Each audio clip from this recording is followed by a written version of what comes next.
नमस्कार दोस्तों, स्वागत है आपका हमारे YouTube चैनल अभव्या वर्ल्ड में। आज की इस वीडियो में हम आपके लिए प्रदोष व्रत की कथा लेकर आए हैं। प्राचीन काल में एक गरीब पुजारी हुआ करता था।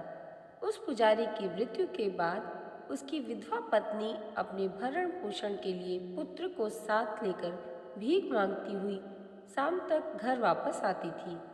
एक दिन उसकी मुलाकात विदर्भ देश के राजकुमार से हुई, जो कि अपने पिता की मृत्यु के बाद दर दर भटकने लगा था।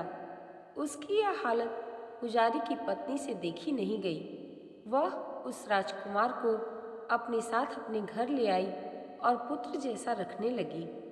एक दिन पुजारी की पत्नी अपने साथ दोनों पुत्रों को सांडिल्य ऋषि के आश्रम ले गई। वहाँ उसने ऋषि से शिव जी के प्रदोष व्रत की कथा एवं विधि सुनी तथा घर जाकर अब वह भी प्रदोष व्रत करने लगी। एक बार दोनों बालक वन में घूम रहे थे। उनमें से पुजारी का बेटा तो घर लौट गया, परंतु राजकुमार वन में ही रह गया। उस राजकुमार ने गंधर्व कन्या को क्रीड़ा करते हुए देखा तो उनसे बात करने लगा। उस कन्या का नाम अंशुमति था। उस दिन वह राजकुमार घर देरी से लौटा। राजकुमार दूसरे दिन फिर से उसी जगह पहुंचा जहां अंशुमति अपने माता पिता से बात कर रही थी। तभी अंशुमति के माता पिता ने उस राजकुमार को पहचान लिया तथा उससे कहा कि आप तो विदर्भ नगर के राजकुमार होना, आपका नाम धर्मगुप्त है। अंशुमति के माता पिता को वह राजकुमार पसंद आया और उन्होंने कहा कि शिव जी की कृपा से हम अपनी पुत्री का विवाह आपसे करना चाहते हैं। क्या आप इस विवाह के लिए तैयार हैं? राजकुमार ने अपनी स्वीकृति दे दी तो उन दोनों का विवाह संपन्न हुआ।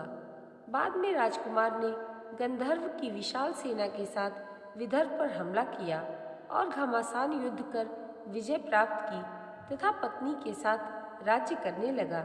वहाँ उस महल में वह पुजारी की पत्नी और पुत्र को आदर के साथ ले आया तथा साथ रखने लगा। पुजारी की पत्नी तथा पुत्र के सभी दुख व दरिद्रता दूर हो गई और वे सुख से अपना जीवन व्यतीत करने लगे। एक दिन अंशुमति ने राजकुमार से इन सभी बातों के पीछे का कारण और रहस्य पूछा। तब राजकुमार ने अंशुमति को अपने जीवन की पूरी बात बताई और साथ ही प्रदोष व्रत का महत्व और व्रत से प्राप्त फल से भी अवगत कराया। उसी दिन से प्रदोष व्रत की प्रतिष्ठा व महत्व बढ़ गया तथा मान्यतानुसार लोग यह व्रत करने लगे। कई जगहों पर अपनी श्रद्धा के अनुसार स्त्री पुरुष दोनों ही यह व्रत करते हैं। इस व्रत को करने से मनुष्य के सभी कष्ट और पाप नष्ट हो जाते हैं एवं मनुष्य को अभीष्ट की प्राप्ति होती है। दोस्तों, प्रदोष व्रत की कथा आपको कैसी लगी हमें कमेंट करके ज़रूर बताइएगा। इसे लाइक और हमारे चैनल को सब्सक्राइब करना मत भूलिएगा।